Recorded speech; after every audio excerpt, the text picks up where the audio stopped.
So, as expected, July was a pretty busy month and I didn't plan for much language because of this.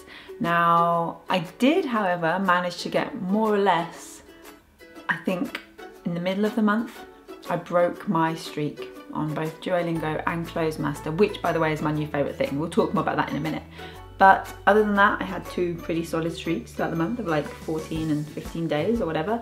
So there was something going on. And I think this is really important to recognise as well, because this happens, you know, sometimes life will be busy and you won't be able to have a regular routine for language learning, or, you know, you won't be able to do as much as you'd like, but you can still do something.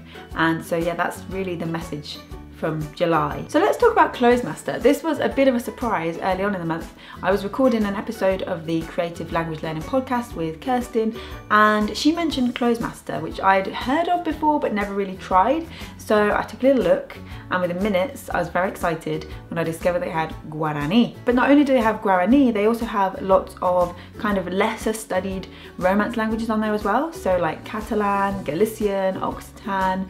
So I am just learning these right now, which is fun, just fun. Like, I'm not, you know, by no means expecting to be able to have a full-blown Catalan conversation, but it's just to see.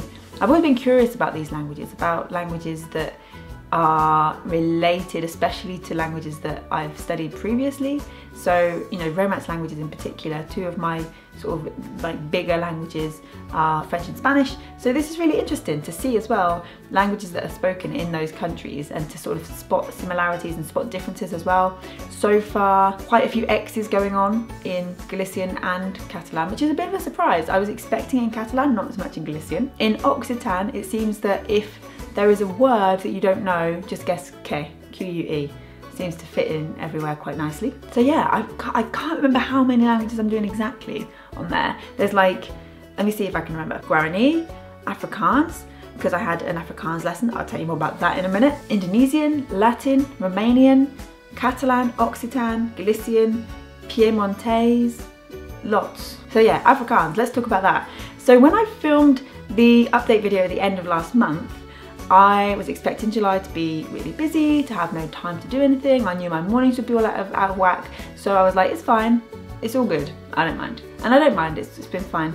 But what I wasn't expecting is that like 2 days after filming that video, I'd think, you know what, let's sign up for this italki Diversity Language Challenge. So you may have heard of these before, I've done them in the past, maybe you've done one yourself. Basically every now and then, about 2 or 3 times a year, italki do a language challenge where the point of it is that you take a certain number of lessons in a certain amount of time. So this time it was in the month of July, and it was take 12, 15, or, you know, you set your goal, 12 was the minimum, take a certain number of lessons, and at least one of those lessons is in a lesser studied language, and then they make a donation to Wikitongues, which is awesome. So I was like, yeah, I went in on this, but I didn't want to just take some lessons because I don't know, I'm too curious. So I decided to have 12 lessons in 12 new languages.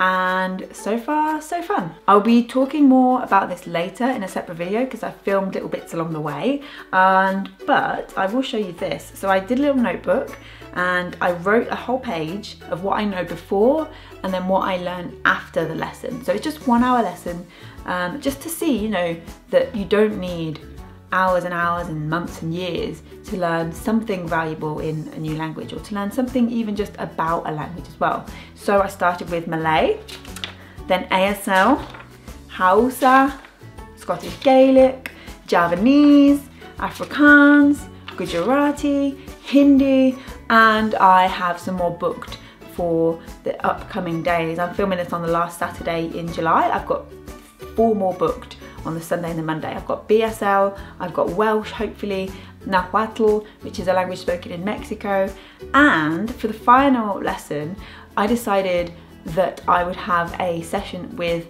a Spanish tutor, but this is a Spanish tutor from Cuba, because in September we're going to be spending 3 weeks in Cuba, and I've heard lots of things in the past about, whoa, Cuban Spanish, God, that's one of the hard ones, God, I can't understand a word, right? So I've heard that Cuban Spanish is really difficult, and I kind of don't believe these things, you know, I think things are just different. So I decided that for the final session in the challenge, rather than a new language, I'm going to be doing a language I know, but with a variety I'm not familiar with. So I'm really excited about that. And as far as looking forward to August goes, I am still focusing on Guarani. That's my main focus language, and finding things. I've got a page on Facebook that I follow that's like the Paraguay Linguistic Society or something like that, and they post some things in or about Guarani. Just a couple of weeks ago they had this video of like a children's choir singing Despacito in Guarani, which seemed a little bit inappropriate, but I'll take it. So Guarani is still going to be my focus language,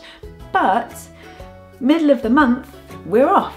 We go, finally. It's so exciting. So we head to New York for a week, then we're in Montreal and Quebec City before, at the very end of August, we're going to be then going to Cuba, like I mentioned. So it's exciting, it's very exciting, and we'll be starting to make films on the way as well. We got those kind of working in the background. So yeah, it's going to be busy. It's going to be like an adjustment. So, and then before we go, it's just going to be mental. Like, it's crazy. You go away for a long time and you have to see everyone beforehand. So actually the travel side of things kind of starts before, like that started already. I feel like we're just lodging here right now.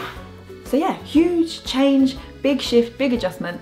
So no set language goals again for August, other than keeping Guarani ticking over with Duolingo at the bare minimum, and also keeping that closed master thing going for fun, so that language is still fun for me. So yeah, that's what's happening, and I'm excited. I'm looking forward to doing this video, probably in Canada next time. Yee! And speaking of Canada, if you're going to Langfest, I will see you there.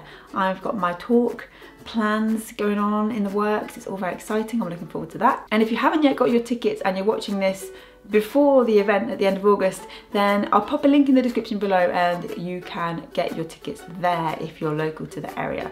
It's going to be good. Last year was really, really fun, so I'm looking forward to going back to Montreal. It's the perfect place for something like this. It's really, really cool. So I think that's about it.